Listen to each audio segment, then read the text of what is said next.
Bismillahirrahmanirrahim. Assalamualaikum warahmatullahi wabarakatuh. Alhamdulillahirrabbilalamin. Arsala rasulahu bil huda wa dinil haq liyuzhirahu ala dini kullih walau karihal musyrikun walau karihal munafikun walau karihal kafirun. Asyhadu an la ilaha illallah wahdahu la syarikalah wa asyhadu anna Muhammadan abduhu wa rasuluhu la nabiyya ba'da amma ba'du.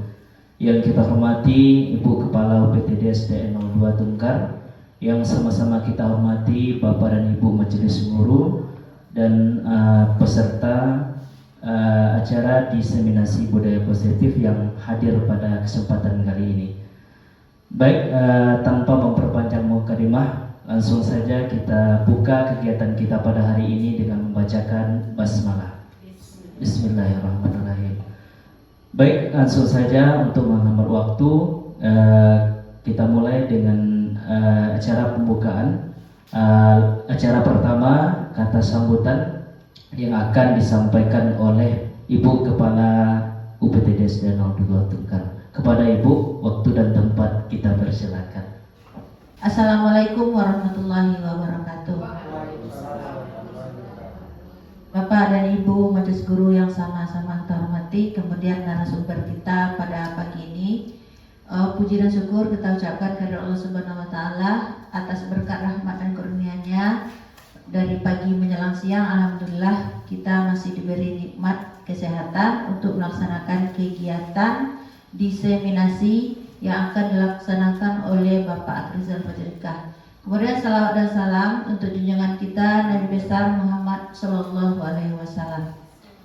Baiklah Bapak dan Ibu, sebagai pembuka atau pengantar dari kami, yang pertama kami mengucapkan terima kasih kepada Bapak dan Ibu semuanya yang telah menyediakan waktunya untuk melaksanakan, mensukseskan kegiatan diseminasi yang akan disampaikan oleh Akrizal Fajrika, yang merupakan kelanjutan atau bentuk sambungan dari kegiatan guru penggerak yang diikuti.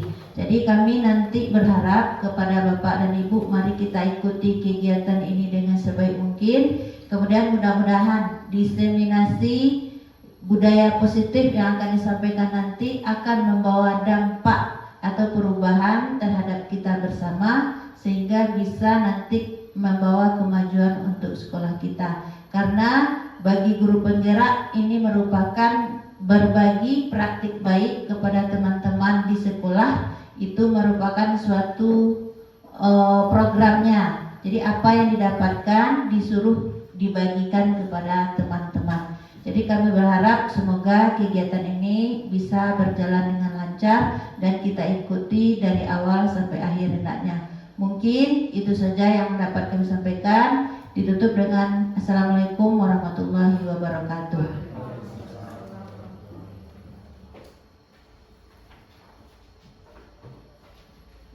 Terima kasih kita ucapkan kepada Ibu Kepala Sekolah yang telah memberikan kata sambutan kepada kita pada hari ini. Langsung saja kita masuk kepada acara inti, yaitu penyampaian diseminasi budaya positif. Langsung saja kita minta kepada narasumber kita, Bapak Akrizal Fajrika, waktu dan tempat kita persilakan. Baik, bismillahirrahmanirrahim. Assalamualaikum warahmatullahi wabarakatuh.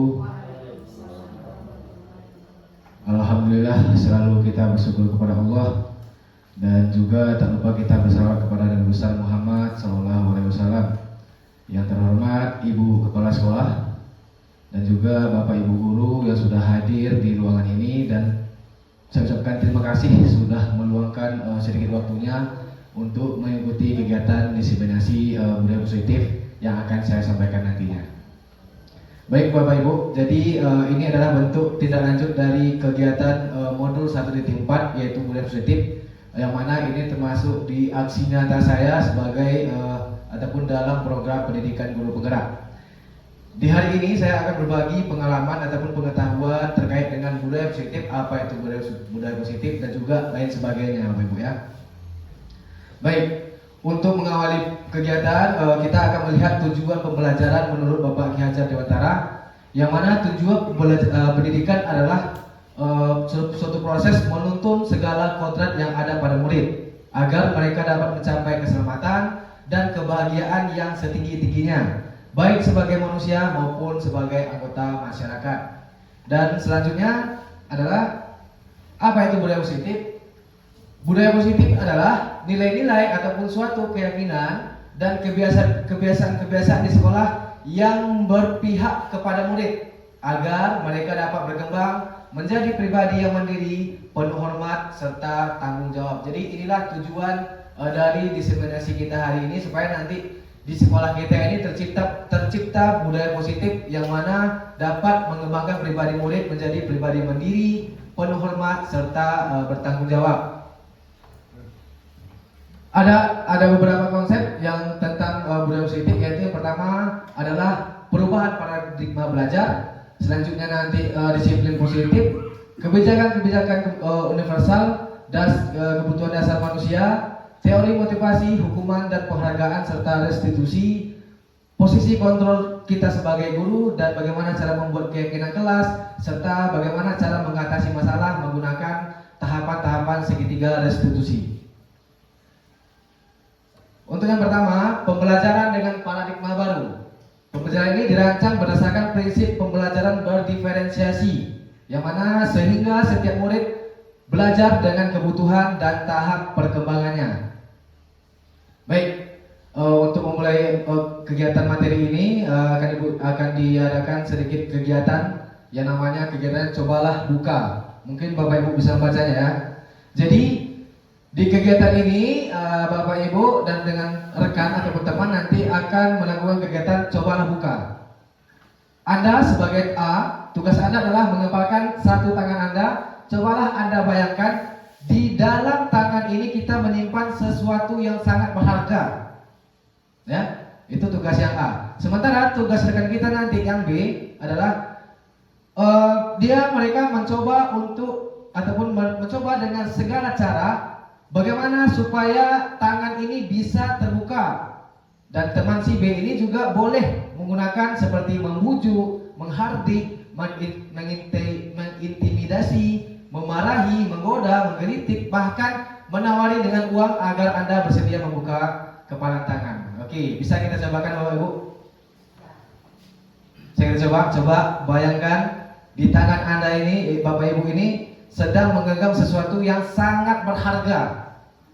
Nah, baik, saya di sini akan berperan sebagai B ya. Saya akan berperan sebagai B. Saya akan meminta Bapak Ibu untuk membuka. Apakah Bapak Ibu mau atau tidak? Bu, ya buka Bu. Mau buka? Mau buka enggak? Kenapa? Ya kamu ya. Ibu juga nggak mau buka? Oke. Kata berharga ya. Berarti Ibu semua, Bapak juga. Coba saya buka. Ini ada uang ini, mau nggak saya bagikan? Saya bagikan uang, tapi Bapak buka ini mau nggak? Tidak. Karena apa? Karena itu berharga ya. Baik, pertanyaan selanjutnya adalah, baik, saya nanti akan memintakan pendapat dari Bapak Ibu, kenapa ataupun apa alasan Bapak Ibu untuk tidak membuka genggaman tangan tadi. Itu dia, yang pertanyaan nomor 1. Apa alasan Bapak Ibu untuk nomor 2 ya? Apa alasan Bapak Ibu untuk tetap menutup kepala tangan Bapak Ibu? Siapa saya mintakan kepada Bapak Ibu yang ingin menyampaikan alasannya.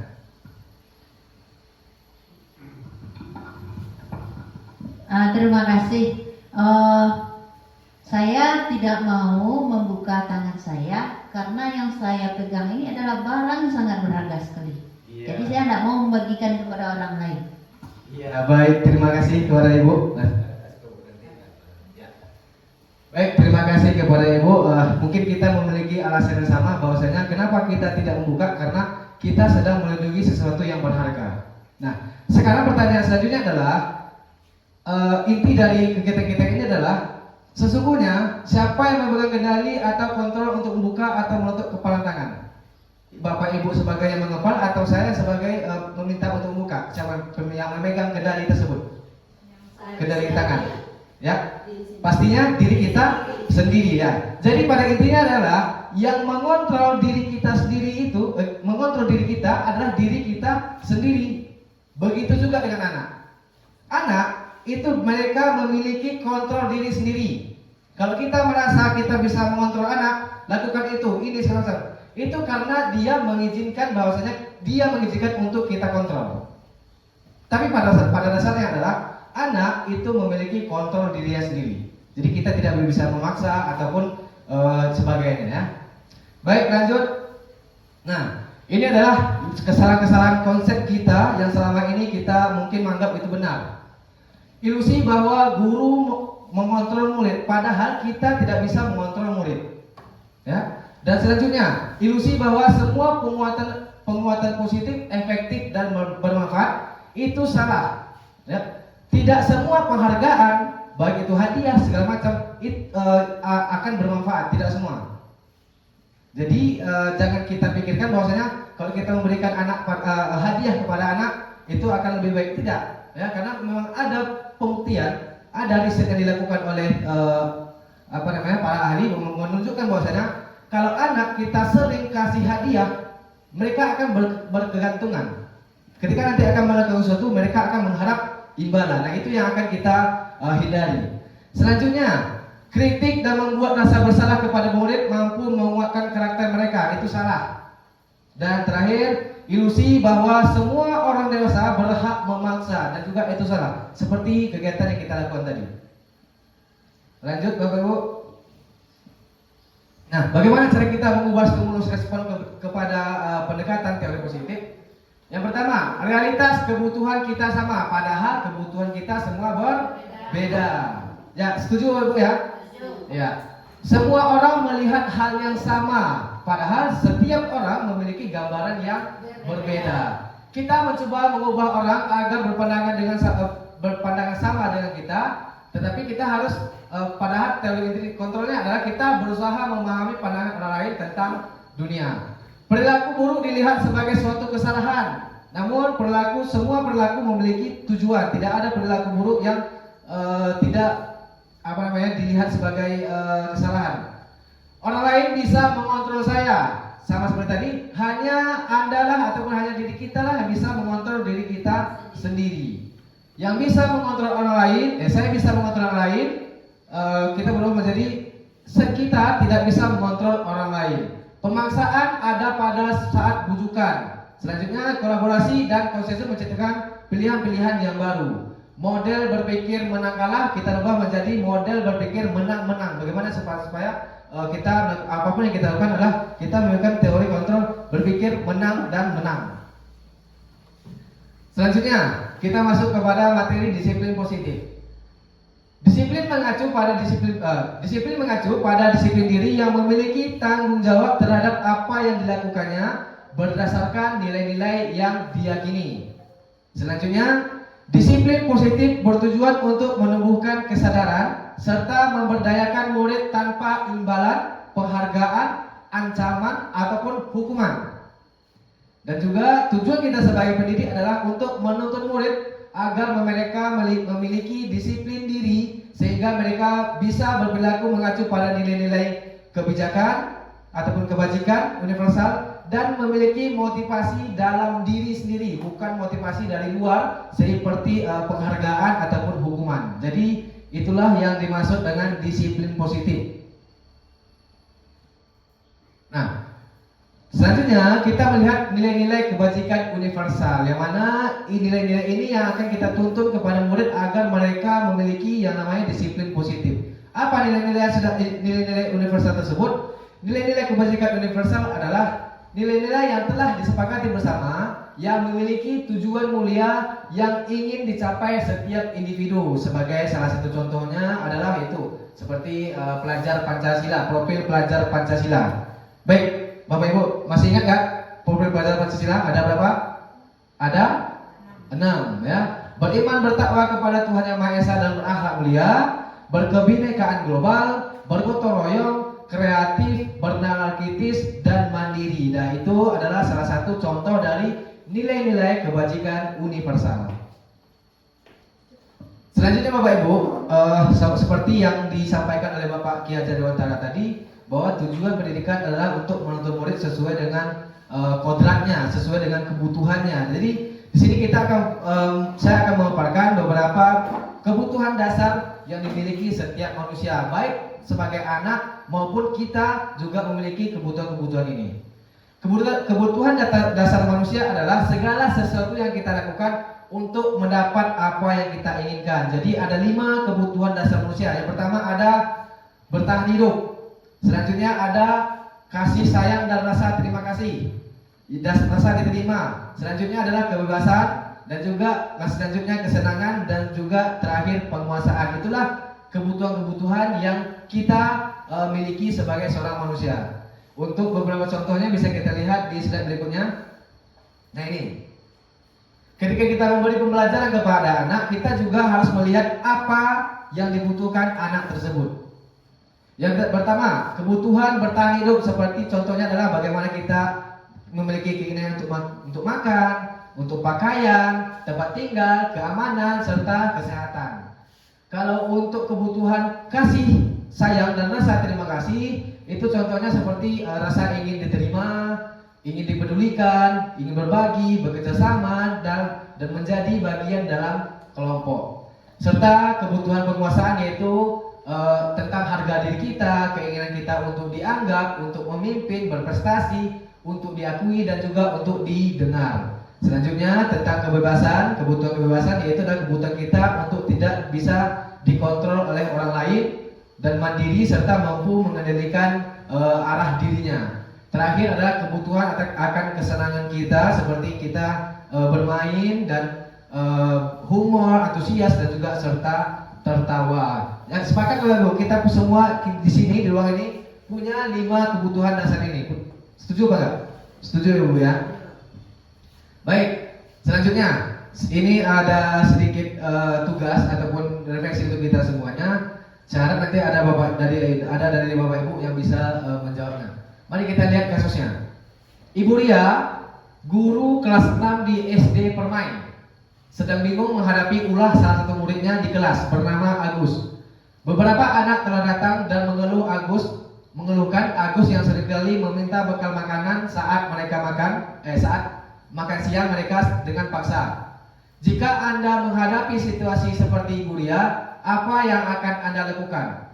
Menurut Anda, kira-kira apa alasan Agus melakukan hal itu? Baik, kita masih mengacu kepada kebutuhan murid tadi, kebutuhan kita sebagai manusia tadi ya. Siapa? Coba kita mintakan kepada Bapak Ibu yang ingin menyampaikan pendapatnya terkait dengan kasus ini. Ya, karena Ibu kelas 6, ya silakan Ibu kelas 6 kalau bisa sedikit menyampaikan pandangan Ibu terhadap kasus ini. Terima kasih atas waktu yang diberikan. Menurut saya, mungkin si Agus ini di rumah memiliki kebiasaan yang buruk, sehingga kebiasaan itu terbawakan ke sekolah. Mungkin dia sering meminta makanan adiknya atau orang tuanya atau makanan tetangganya. Jadi kebiasaan itulah yang membawa Agus ke sekolah.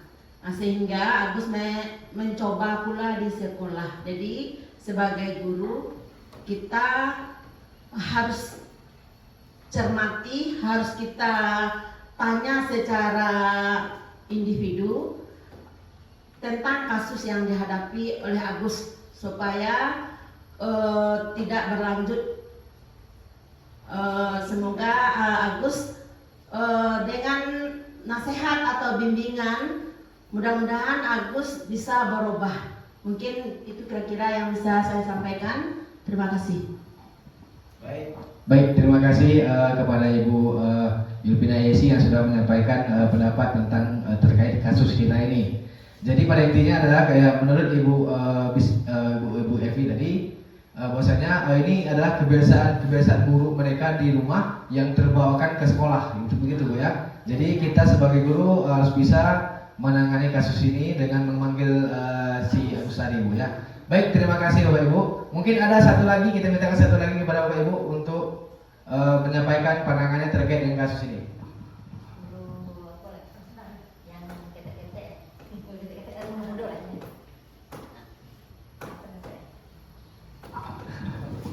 Ya, kepada Bapak M. Takdir, silakan. Saya akan coba menjawab pertanyaan, sebetulnya hampir sama dengan jawaban Ibu Evi tadi. Kalau jawaban Ibu Evi tadi, siswa ini berarti ada kebiasaan rumah. Kalau kita lihat tadi dari penjelasan yang pertama tadi, bahwa siswa tersebut ada yang membutuhkan makanan untuk kebutuhan hidupnya. Berarti kalau kita lihat si Agus, berarti dia belum makan. Nah, karena si Agus belum makan, dia membutuhkan makanan dan dia membutuhkan makanan tersebut dengan cara memaksa teman yang lebih kecil dari dia dengan cara dipaksa. Maka dari keluar bagi kita, maka sama dengan Ibu Ibu tadi kita lakukan pendekatan kepada anak tersebut, bagaimana dan apa penyebab anak tersebut sehingga dia memaksa temannya untuk mengambil makanan. Terima kasih. Ya, baik, terima kasih. Ya, terima kasih kepada Bapak Muhammad Tabdir. Pegangan dulu, Pak. Ya, saya setuju dengan apa yang disampaikan Bapak Ibu tadi, bahwasanya kalau kita menghadapi murid seperti ini, kita harusnya harus mengetahui kebutuhan apa yang belum terpenuhi bagi murid kita itu. Bisa saja kebutuhan bertani mereka seperti makan tadi yang tidak terpenuhi di rumah, maka dibuatlah di sekolah. Bisa juga mungkin kebutuhan akan kasih sayang, mungkin dia mencari perhatian, dan kita sebagai guru harus mengetahui, harus bisa mengetahui kebutuhan apa yang dibutuhkan oleh murid yang kita anggap bermasalah tersebut. Dan bagaimana kira-kira penanganannya itu nanti akan ada di materi selanjutnya nanti, yaitu segi restitusi ya. Nanti akan saya berikan contohnya terkait dengan bagaimana cara menyelesaikan anak-anak yang bermasalah seperti yang dilakukan oleh Agus ini. Baik, selanjutnya kita masuk kepada materi motivasi perilaku manusia, yaitu ada terdapat tiga motivasi perilaku manusia. Yang pertama adalah untuk menghindari atau ketidaknyamanan atau hukuman, untuk menghindari ketidaknyamanan atau hukuman. Yang kedua, untuk mendapatkan imbalan atau penghargaan dari orang lain. Yang ketiga, untuk menjadi orang yang mereka inginkan dan menghargai diri sendiri dengan nilai yang mereka percaya. Jadi inilah motivasi perilaku manusia. Untuk motivasi pertama atau menghindari ketidaknyamanan atau hukuman, dan juga untuk mendapatkan imbalan dan penghargaan orang lain, itu adalah motivasi dari luar atau motivasi ekstrisik. Mereka melakukan sesuatu karena adanya motivasi dari luar tadi. Nah, sementara kita sebagai guru dituntut ataupun diminta untuk bagaimana cara kita untuk menumbuhkan motivasi dari dalam diri anak sendiri tanpa adanya hukuman, tanpa adanya imbalan maupun hadiah sebagainya. Jadi itulah tugas kita sebagai guru untuk menumbuhkan motivasi dalam diri anak supaya anak itu bisa menjadi orang yang mereka inginkan dan menghargai diri sendiri dengan nilai-nilai yang mereka percaya, ya Bapak Ibu ya. Baik, selanjutnya yaitu motivasi internal, menciptakan murid yang disiplin positif dan memiliki sikap merdeka. Menurut Ki Hajar Dewantara, itu artinya adalah mereka itu artinya tidak hanya terlepas dari orang lain, akan tetapi juga cakap dalam memerintah diri sendiri. Mungkin di sini kita sebelum-sebelumnya memikirkan kalau merdeka itu bebas mau ngapain aja. Padahal tidak. Merdeka itu adalah murid yang merdeka adalah murid yang tidak bisa kita kontrol dan tidak bisa kita suruh-suruh atau segala macam, tapi tetap mereka tetap mempercayai nilai-nilai yang mereka sendiri, yaitu nilai-nilai kebajikan universal tadi, nilai-nilai yang kebaikannya. Ya, jadi untuk itu mudah-mudahan dengan ini penyampaian ini bisa merubah mindset kita terhadap murid ke depannya.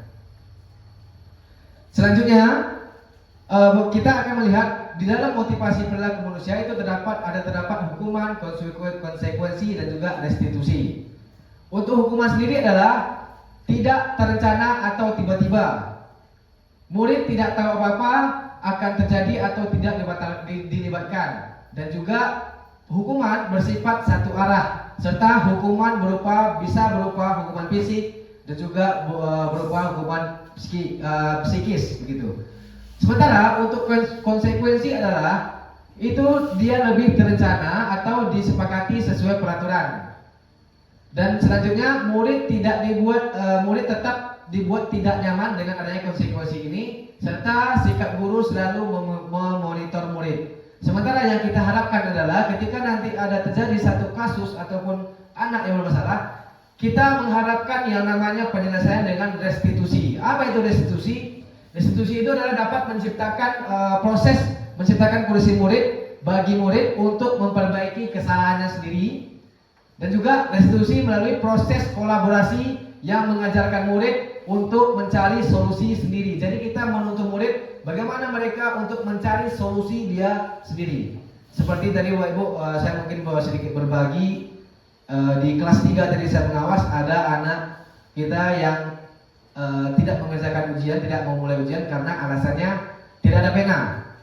Nah, jadi yang asik anak ini tadi saya panggil ke depan.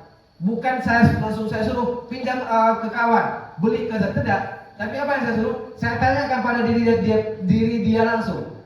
Bagaimana caranya supaya kamu tetap ujian dan pena itu ada? Jadi dia langsung jawab, saya pinjam ke kawan Pak. Nah gitu. Jadi kita tidak bisa langsung menyuruh dia untuk melakukan hal yang kita inginkan, tapi kita tanyakan dulu pada anak itu, apa seharusnya solusi yang baik untuk mereka sendiri. Seperti itu ya. Lanjut. Nah, kita berlatih dulu untuk membedakan hukuman dan juga konsekuensi ya Bapak Ibu ya. Untuk yang pertama, lari mengelilingi lapangan basket 2 kali karena terlambat hadir di sekolah. Itu konsekuensi apa hukuman? Hukuman. Yang kedua, membersihkan coretan yang dibuatnya di meja tulis. Itu konsekuensi atau hukuman? Konsekuensi. Yang ketiga, murid diminta untuk push up 15 kali karena tidak menggunakan masker. Itu hukuman. Mengganti kertas tugas teman yang telah dicoret. Konsekuensi.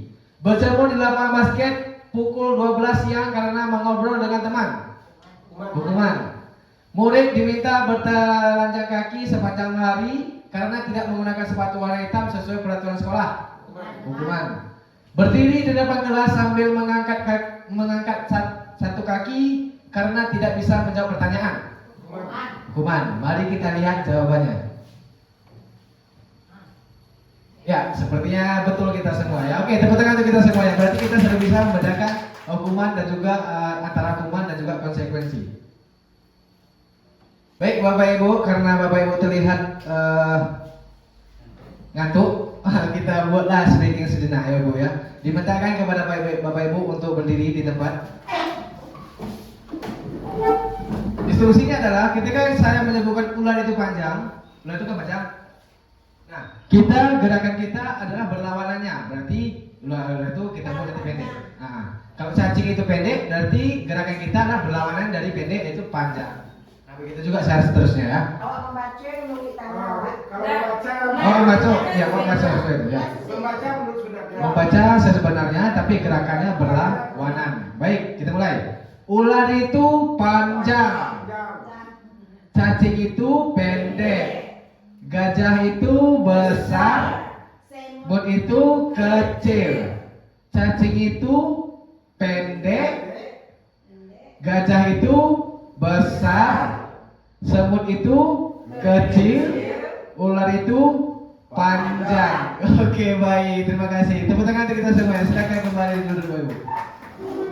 Mudah-mudahan dengan speaking barusan bisa meningkatkan fokus kita terhadap materi selanjutnya Bapak Ibu ya. Nah, selanjutnya kita akan membahas 5 posisi kontrol seorang guru.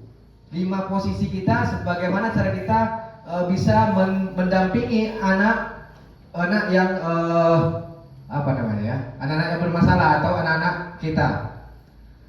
Yaitu posisi pertama adalah sebagai penghukum. Yang kedua, posisinya adalah sebagai pembuat orang merasa bersalah. Yang ketiga, posisinya sebagai teman. Yang keempat, posisinya sebagai pemantau. Dan juga yang kelima adalah posisinya sebagai manajer. Untuk posisi penghukum dan juga pembuat orang merasa bersalah, itu nanti akan menciptakan murid yang merasa gagal gitu, identitas gagal pada murid. Sementara untuk posisi kontrol teman, pemantau dan juga manajer itu adalah termasuk identitas yang berhasil ataupun sukses. Tapi di antara 3 identitas ataupun posisi kontrol guru yang dikatakan berhasil, hanya satulah yang kita bisa lakukan yang benar-benar bisa menunjukkan bahwasanya anak itu bisa menjadi mendapatkan identitas yang sukses. Yang posisi sebagai apa? Posisi sebagai manajer. Kita lihat bedanya. Penghukum, guru itu berbuat seperti dia menghardik, menunjuk-nunjuk, menyakiti, dan menyindir. Untuk posisi pembuat orang merasa bersalah, guru itu berceramah, menunjukkan kekecewaan kekecewaan yang mendalam kepada murid. Yang ketiga, sebagai teman, itu guru berbuat seperti membuat alasan-alasan untuk muridnya. Dan untuk posisi pemantau, itu guru hanya menghitung ataupun mengukur, melihat-lihat muridnya. Tetapi ketika di posisi manajer, kita itu mengajukan pertanyaan-pertanyaan yang bersifat positif yang dapat menguatkan murid kita. Untuk lebih jelasnya, nanti akan ada kasus yang mana kasus tersebut akan kita lihat di posisi apakah kita sebagai dalam menyikapi kasus tersebut. Mari kita lihat. Di sini ada kasus siswa tidak memakai atribut lengkap saat upacara. Kenapa kasus ini saya angkat? Karena memang ini relate dengan sekolah kita yang kita masih sering menghukum ataupun menghardik ataupun memisahkan murid-murid kita yang tidak melengkapi atribut saat upacara. Nah, kalau posisi sebagai penghukum mungkin itu adalah tindakannya seperti menyuruh anak pada hormat bendera selama 1 jam. Kalau posisi kita tempatkan diri kita pada posisi pembuat merasa bersalah, contohnya seperti berkata, berapa kali ibu atau bapak harus memberitahu kamu selalu saja mengecewakan ibu. Mungkin seperti itu cara kita berkomunikasi dengan murid. Selanjutnya, kalau kita menganggap posisi kita sebagai teman, hal yang kita sampaikan kepada murid adalah, ayo dong ikuti aturan sekolah, tolong bantu bapak ibu ya, sekali ini saja.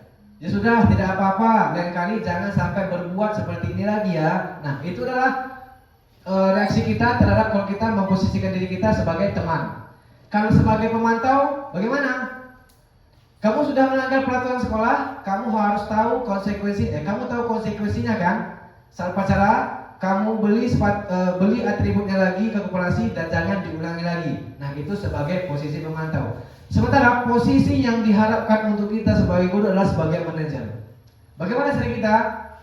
Yaitu kita menanyakan, apakah kamu tahu kesalahan kamu? Kira-kira bagaimana kamu memperbaiki kesalahanmu dan sebagainya ya. Jadi itu yang diharapkan kepada kita terhadap murid ketika tidak memakai atribut lengkap saat upacara. Memang kalau kita melakukan ini, memposisikan diri sebagai manajer ini tidak langsung terlihat dalam waktu dekat. Tapi kalau selalu kita lakukan keterusan, nanti kita akan melihat bahwasanya murid akan memperbaiki perilakunya karena mereka telah memiliki motivasi dalam diri mereka sendiri. Selanjutnya, saya ada kasus yang mana Bapak Ibu bisa lihat ataupun bisa dibaca. Atau saya baca aja ya, karena nggak bisa baca begini nanti nggak dapat semuanya. Anto dan Dino sedang bermain bersama di lapang basket. Tiba-tiba terlihat dalam sebuah pertengkaran adu mulut. Dino pun menjadi emosi dan mengadakan kontak fisik, menarik kemeja Anto dengan kasar sampai 3 kancingnya terlepas. Pada saat itu guru piket langsung melarang mereka dan membawa mereka ke ruangan kepala sekolah. Ibu Suti sebagai kepala sekolah berupaya menenangkan keduanya, terutama Dino. Dino, sepertinya kamu saat ini sedang marah sekali. Mendengar itu, Dino pun mengalir bercerita tentang kekesalan hatinya. Ibu Suti pun melanjutkan bahwa membuat kesalahan adalah hal yang manusiawi dan bahwa mempertahankan diri adalah hal yang penting. Namun, meminta Dino untuk memikirkan cara lain yang mungkin lebih efektif karena saat ini Dino berada di ruangan kepala sekolah. Ibu Suti melanjutkan pertanyaannya tentang keyakinan sekolah yang telah disepakati, serta apakah Dino bersedia memperbaiki kesalahan yang telah dilakukan terhadap Anto. Dino pun akhirnya perlahan mengangguk. Kemudian Ibu Suti balik bertanya kepada Anto, hal apa yang bisa dilakukan Dino untuk memperbaiki masalah? Anto menjawab, saya perlu kancing saya diperbaiki Bu. Ibu saya akan marah kalau melihat kancing saya, baju saya sampai copot 3 kancing begini. Ibu Suti pun kembali bertanya kepada Dino, apakah yang akan dia lakukan untuk menggantikan 3 kancing Anto yang terlepas? Dino berpikir sejenak, namun menjawab, wah, tidak tahu Bu. Saya lem kembali mungkin ya Bu. Ibu Suti berpikir sebentar dan menanggapi, kalau dilem akan mudah terlepas kembali Dino. Bagaimana kalau kamu menjahitkannya saja? Bersediakah kamu? Dino tampak ragu-ragu dan sejenak memandang ke meja Anto dan menanggapi, yang mengajari saya siapa Bu? Dengan cepat Ibu Suti menjawab, Pak Irfan, guru tata busana. Dino kembali diam sejenak memandang ke meja Anto yang tanpa kancing. Akhirnya Dino mengangguk tanda menyetujui dan sepanjang siang itu Dino belajar menjahit dan memperbaiki kemeja Anto. Terakhir kali terlihat kedua anak-anak laki-laki tersebut, Dino dan Anto, pada jam pulang sekolah mereka sudah bercengkrama dan bersenda gurau kembali. Baik, itulah mungkin sedikit kasus atau cerita yang mana kita diminta. Yang pertama adalah posisi kontrol apa yang telah dipraktekkan oleh kepala sekolah Ibu Suti, hal apa saja yang dilakukannya sehingga Anda berkesimpulan demikian. Ayo Bapak Ibu, siapa yang bisa menyampaikan pendapatnya terkait ini? Di posisi kontrol apa Ibu Suti dan apa hal apa saja yang dilakukannya sehingga kita Bapak Ibu berkesimpulan dengan demikian. Silakan jawab. Itu kita punya mic, kita mintakan. Ya, kepada Ibu Devi dipersilakan. Baiklah, terima kasih atas waktunya. Mungkin menurut saya posisi kontrol apa yang telah dipraktikkan oleh kepala sekolah Ibu Suti, menurut saya kontrol manajer. Kenapa saya berpendapat seperti itu? Karena ibunya tidak langsung memvonis, tetapi dia mendengarkan dulu atau meminta pendapat dulu kepada Dino dan Anto. Bukan hanya kepada Dino saja atau Anto saja, tetapi ditanya secara bergantian. Setelah itu diminta untuk mencari solusinya. Kira-kira menurut saya itu. Terima kasih. Baik, bagus. Terima kasih Ibu Debbie yang sudah menyampaikan pendapatnya terkait ini. Baik, mungkin Bapak Ibu yang lain juga setuju dengan itu, bahwasanya posisi kontrol yang telah dipraktekkan oleh kepala sekolah ataupun Ibu Suti tadi adalah posisi kontrol seorang manajer. Kenapa? Karena dia melakukan penyelesaian masalah dengan menanya-nanyakan, bukan hanya kepada memvonis seperti sampaikan Ibu Debbie tadi, tapi betul-betul sehingga Ibu Suti membantu mencarikan solusi terhadap Dino yang membuat kesalahan tersebut. Baik, pertanyaan kedua, dalam kasus tersebut bagaimana Dino dikuatkan dan bagaimana Anto dikuatkan oleh Ibu Suti?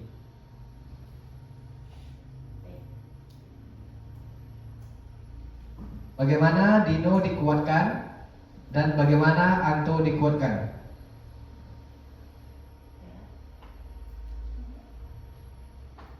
Ayo, ya, ya. Pada Ibu Putri dipersilakan. Baiklah, terima kasih atas waktunya. Dalam tersebut, bagaimana Dino dikuatkan, bagaimana Anto dikuatkan oleh Ibu Siti. Ibu Suti, maaf sebelumnya. Menurut saya, untuk kasus Dino sendiri, penguatan yang dilakukan oleh Ibu Suti yaitu berawal dari ketika masalah itu terjadi, di mana dikuatkan untuk agar tidak anak ketika berbuat salah langsung panik, maka dikuatkan, oh tidak apa-apa nak, berbuat salah itu biasa, itu adalah manusiawi, sehingga dari sana anak mulai membuka dirinya mengapa hal tersebut dia lakukannya. Sedangkan untuk Anto, seperti yang dibilang Ibu Devi tadi, tidak langsung di-judge ya, atau divonis ya, maaf sebelumnya, tapi langsung bagaimana caranya, solusi atas permasalahan tadi, bagaimana solusinya, kemudian juga dibantu dalam menyelesaikan permasalahan tersebut, sehingga semuanya bisa berjalan dengan aman dan tenang. Sekian pendapat saya. Oke, baik, terima kasih kepada Ibu Putri yang sudah menyampaikan pendapatnya. Untuk pertanyaan terakhir, kira-kira nilai kebajikan ataupun keyakinan sekolah apa yang dituju dalam kasus tersebut? Ya, keyakinan sekolah apa yang ataupun nilai-nilai kebajikan apa yang dituju dalam kasus tersebut?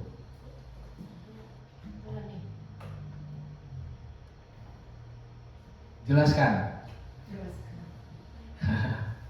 Ayo Bapak Ibu. Pertanyaannya adalah kira-kira nilai kebajikan apa yang dituju dalam kasus tersebut? Jelaskan. Mungkin seperti bertanggung jawab. Ya, bisa dijelaskan kenapa? Terima kasih. Nilai-nilai kebaikan yang diterapkan di sekolah tersebut kira-kira Kasus tersebut ya. ya dalam kasus tersebut kira-kira membuat Dino dan Anto bertanggung jawab atas perbuatannya, sehingga bisa jadi atau mungkin untuk masa yang akan datang mereka tidak lagi berbuat hal yang demikian.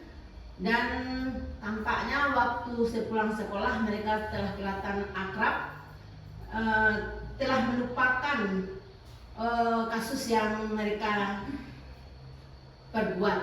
Nah, di sini mungkin yang ditekankan adalah supaya anak tersebut bertanggung jawab atas perbuatannya. Seperti itu kira-kira. Oke, baik, terima kasih Bu. Mungkin sependapat dengan saya, mungkin juga teman-teman lain juga sependapat bahwasanya nilai-nilai kebajikan yang dituju dalam kasus tersebut adalah seperti bertanggung jawab. Mungkin satu lagi seperti menghargai teman atau menghormati teman sehingga hal-hal tersebut tidak terjadi ya. Baik, lanjut Bapak Ibu. Nah, ini dia jawabannya. Mungkin ya untuk jawaban dari Bu Uti tadi mungkin saya belum menyimpulkan, mohon lupa. Jadi untuk jawaban ataupun pertanyaan dalam kasus dikuatkan tadi bagaimana Dino dikuatkan dan juga bagaimana Anto dikuatkan, jawabannya kita lihat kita bisa melihat bahwasanya Dino dikuatkan oleh pernyataan Ibu Suti tentang keyakinan kelas yang sudah disepakati dan Dino siap memperbaiki kesalahan yang telah dibuatnya atau bertanggung jawab dengan apa yang sudah dilakukannya. Sementara untuk Anto dikuatkan dengan pertanyaan Ibu Suti tentang apa hal yang harus dilakukan agar Dino bisa memperbaiki kesalahannya. Seperti itu Bapak Ibu ya. Lanjut, kita masuk ke materi keyakinan kelas. Mungkin Bapak Ibu semua sudah membuat keyakinan kelas masing-masing ya Bapak Ibu ya. Saya sudah melihat di dinding-dinding di kelas sudah ada beberapa keyakinan kelas. Nah, apa itu keyakinan kelas? Keyakinan kelas adalah nilai-nilai kebajikan universal yang telah disepakati bersama. Menurut dosen pada tahun 1998, suatu keyakinan akan lebih memotivasi peserta didik dari dalam ataupun intrinsik. Seseorang akan lebih bersemangat untuk menjalankan keyakinannya daripada hanya sekedar peraturan. Jadi bukan peraturan kelas ya, tapi keyakinan kelas. Nah, bagaimana cara membentukkan keyakinan kelas tersebut? Yang pertama, keyakinan kelas itu kita bisa buat dengan bersifat lebih abstrak dan juga berupa pernyataan universal. Keyakinan kelas dibuat dalam bentuk pernyataan positif seperti contohnya ada anak-anak yang lari-lari di kelas kita. Nah, kalau biasanya kita membuat apa kita buat?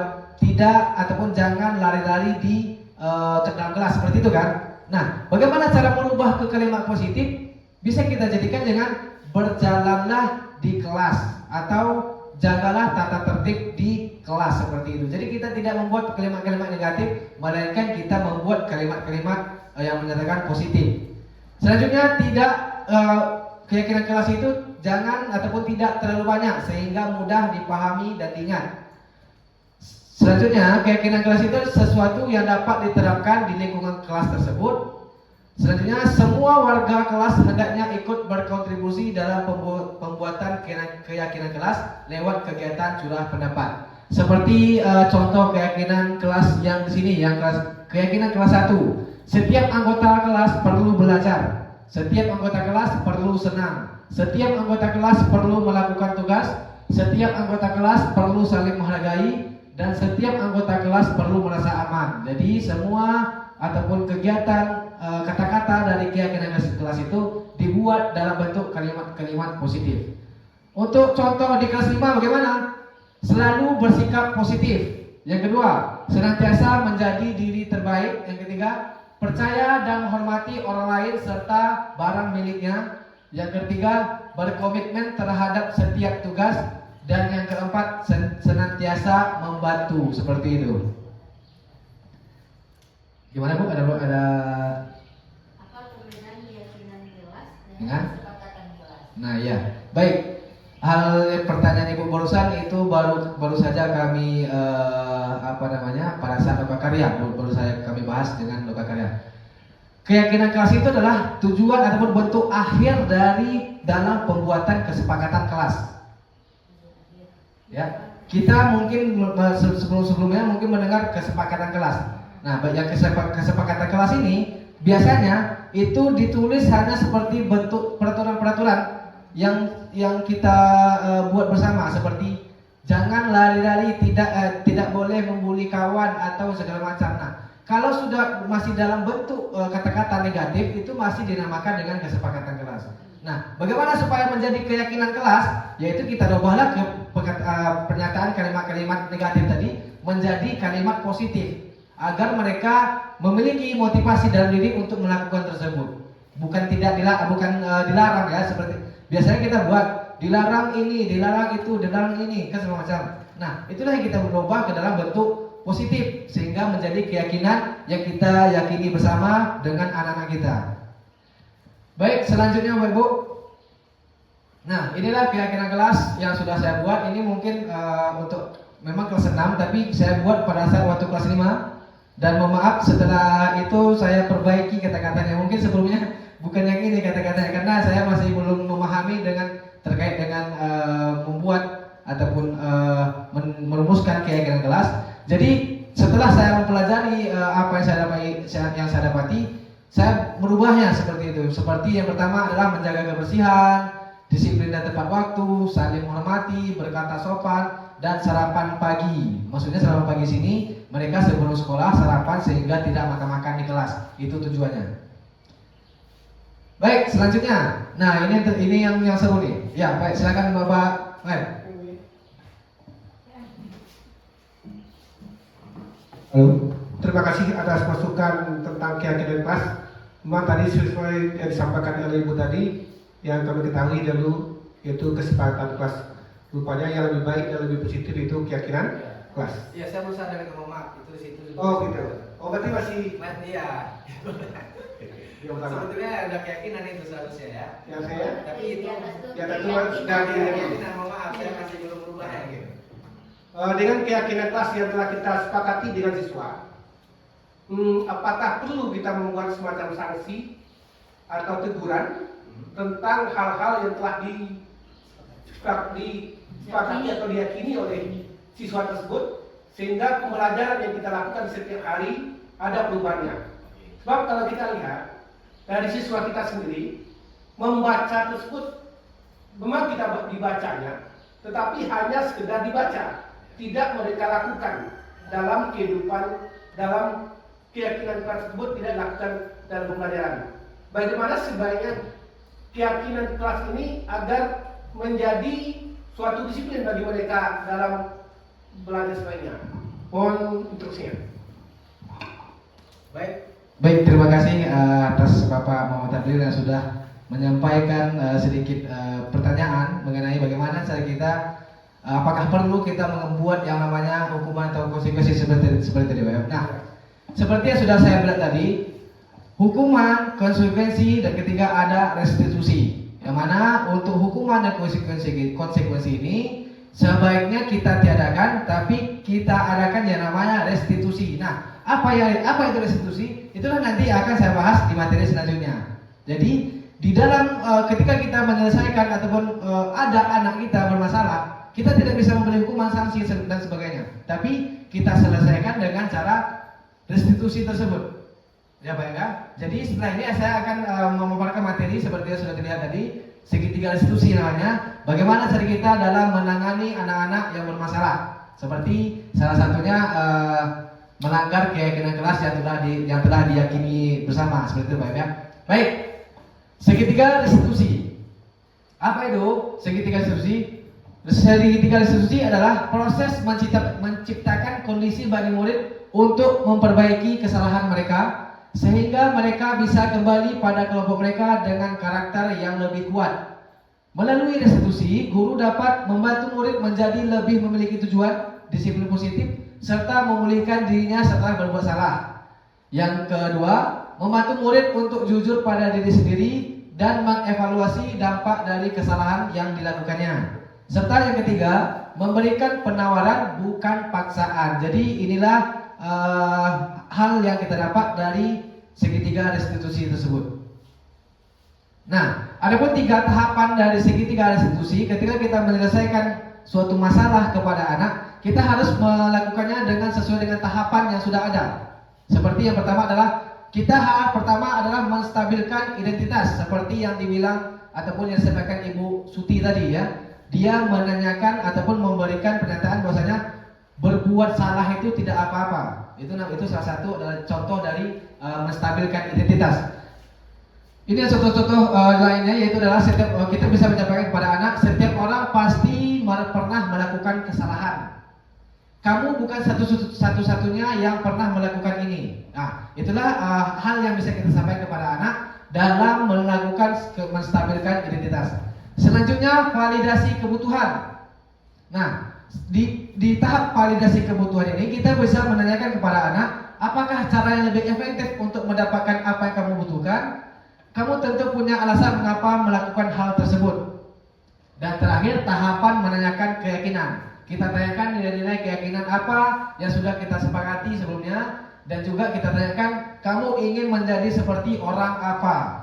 Seperti itu Bu ya. Untuk lebih jelasnya saya ada mana dia?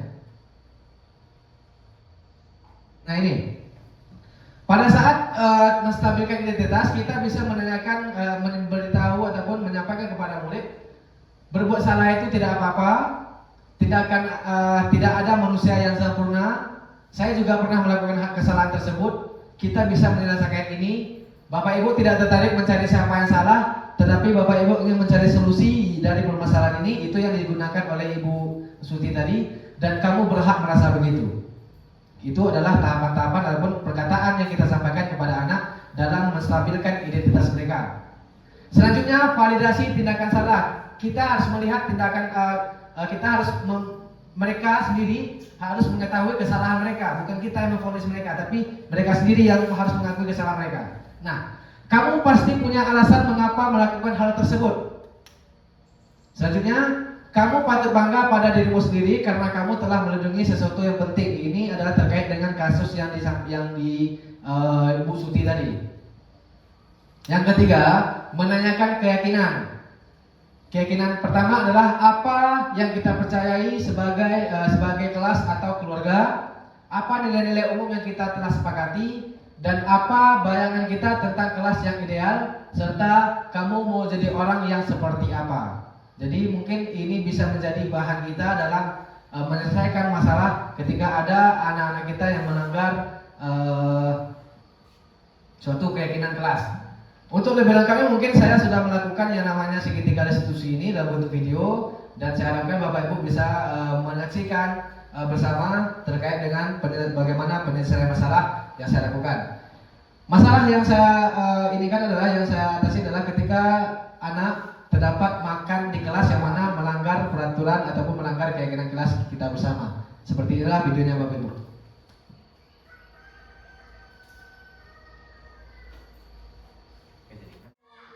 Waalaikumsalam, silakan. Zelpan ya. Oke, silakan dulu Zelpan. Selamat pagi, udah silakan Zelpan. Pagi Pak, sudah. Oke, Zelpan tahu nggak kenapa kamu dipanggil ke sini? Karena saya makan saat jam pelajaran Pak.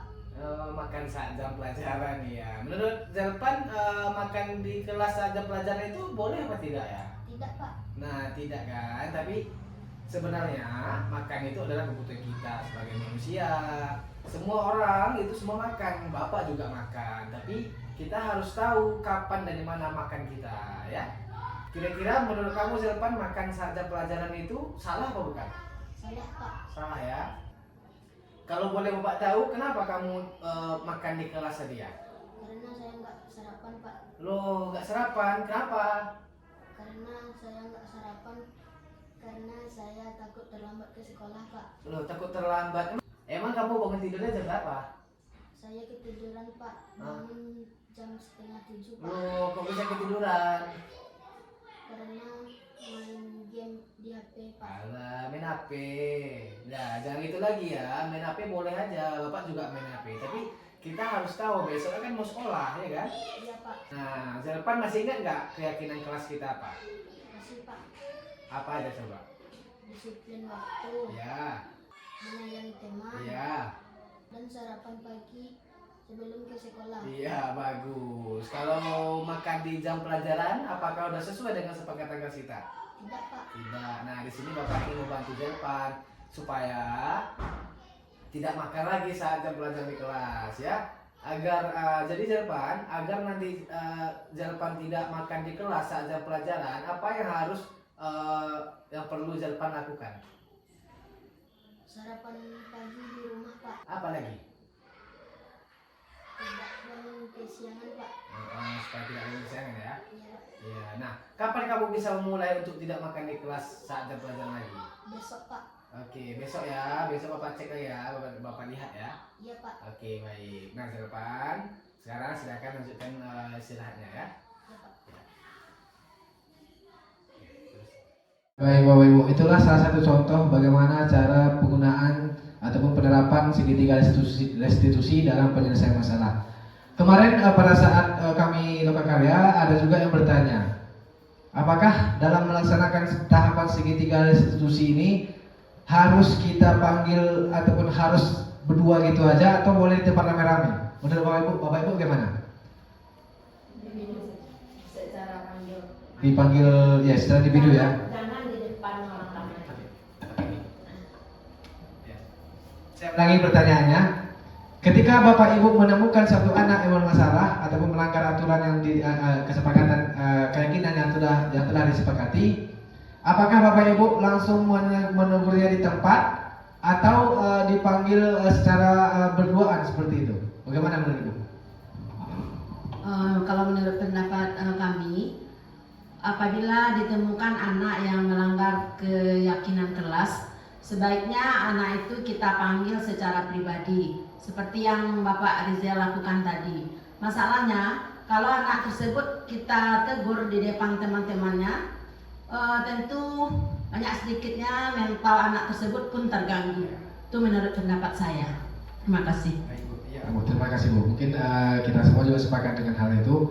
Dan juga Bapak Muhammad Hamdil, apakah sudah dengan materi segitiga restitusi ini sudah menjawab ataupun menjawab pertanyaan dari Bapak M tadi? Bagaimana Pak M? Terima kasih. Dengan penerapan segitiga restitusi ini sudah terjawab. Namun dalam pelaksanaannya mungkin itulah yang agak sulit bagi kita. Karena di kelas tersebut bukan hanya satu atau dua orang yang melanggar keyakinan kelas. Kalau satu atau dua orang bisa lah dengan cara seperti tadi. Tapi ini kebanyakan dari siswa kita melakukan pelanggaran.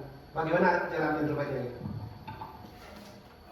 Baik, terima kasih Pak M. Mungkin seperti yang di awal saya sampaikan tadi, budaya positif ini ataupun segitiga restitusi ini hasilnya tidak bisa kita lihat secara langsung dan juga tidak bisa hanya kita saja yang melakukan, tapi dibutuhkan kerjasama Bapak Ibu semua dalam menerapkan hal ini, dan juga kita akan melihat hasilnya dalam waktu yang agak lama, bukan langsung dapat hasilnya, tidak.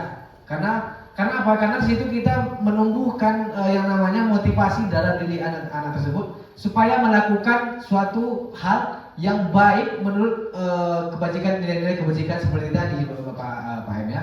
Jadi nggak bisa langsung kita lihat. Dan juga terkait dengan pertanyaan terlalu banyak, mungkin pada saat menyusun kesepakatan ataupun keyakinan kelas tadi, mungkin anak-anak di situ tidak tidak serius dalam hal tersebut, hanya ikut-ikut kawan. Kalau kawannya ikut, dia ikut juga, padahal dia belum tahu, belum paham dengan apa yang kesepakatan yang telah disepakati. Jadi maksud saya ketika kita menyusun kesepakatan kelas, alangkah baiknya di anak-anak betul-betul terlibat mulai dari tahapan meminta pendapat dan pada saat penulisan di depan semuanya mereka terlibat, bukan hanya pada saat terlibat pada saat tanda tangannya aja, padahal mereka nggak tahu apa yang ditandatangani seperti itu Pak M. Mungkin bisa menjawab apa yang Pak M sampaikan tadi. Ada lagi Pak M? Ya, terima kasih. Mungkin dari Bapak Ibu lain mungkin ada hal yang dirasa mengganjal, kalau misalkan saya tidak bisa menjawab, mungkin nanti akan kita diskusikan bersama. Adakah? Mudah-mudahan ya Bu ya. Mudah-mudahan dengan diseminasi budaya positif ini bisa menjadikan sekolah kita menerapkan budaya positif seperti yang sudah saya sampaikan tadi Bu ya. Ya baik, terima kasih. Jadi inilah akhir dari diseminasi budaya positif yang mana saya sampaikan hari ini. Harapannya adalah dengan kita telah mengetahui ataupun memahami terkait dengan budaya positif ini, kita bisa menerapkannya di sekolah kita, dan tentunya tidak bisa dilakukan oleh seorang guru, melainkan butuh kerjasama kita semua dalam menerapkan ini, sehingga terciptalah murid-murid yang betul-betul sepenuhnya merdeka dari kontrol kita, merdeka mereka melakukan hal yang baik yang mereka yakini, dan menciptakan pendidikan ataupun proses pendidikan dan pembelajaran yang berpihak kepada murid. Jadi perlu Bapak Ibu ketahui semuanya bahwasanya adalah tujuan dari semua ini, tujuan dari kurikulum merdeka, tujuan dari profil pelajar Pancasila dan sebagainya adalah untuk mementingkan kepentingan murid, bukan kepentingan kita. Jadi pada saat pembelajaran tersebut kita harus melihat kebutuhan murid, bukan kebutuhan kita sebagai guru Bapak Ibu ya. Baik, dengan telah selesainya diseminasi ini, saya ucapkan terima kasih kepada Bapak Ibu yang sudah hadir di sini. Sekali lagi terima kasih Ibu Kepala Sekolah, terima kasih kepada rekan-rekan guru. Saya sudahi. Assalamualaikum warahmatullahi wabarakatuh. Selamat sore. Selamat siang.